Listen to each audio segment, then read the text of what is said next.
या बातमीपत्राचे प्रायोजक आहेत सम्राट वर्मा ग्रुपचे वर्मा लॉन्स, बंद नवे दर जुनेच. येवला तालुक्यातील एकमेव प्रीमियम लॉन्स व मंगल कार्यालय, जागतिक दर्जाच्या डेकोरेशनसह प्रशस्त पार्किंग, ट्रॅक्टरची सुविधा अत्यंत कमी दरात उपलब्ध. आजच भेट द्या. वर्मा लॉन्स, नाशिक संभाजीनगर महामार्ग, एरंडगाव तालुका येवला. आता बातमी पाहतो आपण नायलॉन मांजा संदर्भात. येवला नगर परिषदेनं नायलॉन मांजा विरोधात धडक कारवाई सुरू केली असून विविध ठिकाणी पतंग उडवणाऱ्या पतंगबाजांवर कारवाई केली जात आहे.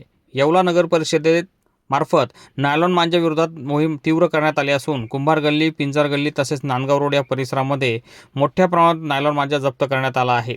तसेच नगर परिषदेचे मुख्याधिकारी तुषार आहेर यांच्या मार्गदर्शनाखाली ही कारवाई करण्यात आली असून या मोहिमेत दीपक जावळे, संदीप बोडरे, लखन बाकळे, साहिल गोसावी, प्रभाकर वाघ आदी अधिकारी व कर्मचाऱ्यांनी सहभाग घेतला होता. दरम्यान विविध ठिकाणी गच्चीवर पतंग उडवणाऱ्या पतंगबाजांकडून देखील नायलॉन मांजा जप्त करून त्यांच्या आसऱ्यासह तो जाळून टाकण्यात आला आहे.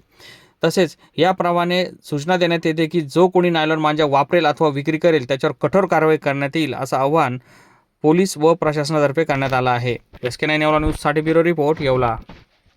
या बातमीपत्राचे प्रायोजक आहेत सम्राट वर्मा ग्रुपचे hotel Verma palace, pure veg multi cuisine restaurant, luxuries AC room, banquet hall, open terrace restaurant. ठिकाण हॉटेल वर्मा पॅलेस, नगर मनमाड महामार्ग, उपजिल्हा रुग्णालय शेजारी, येवला.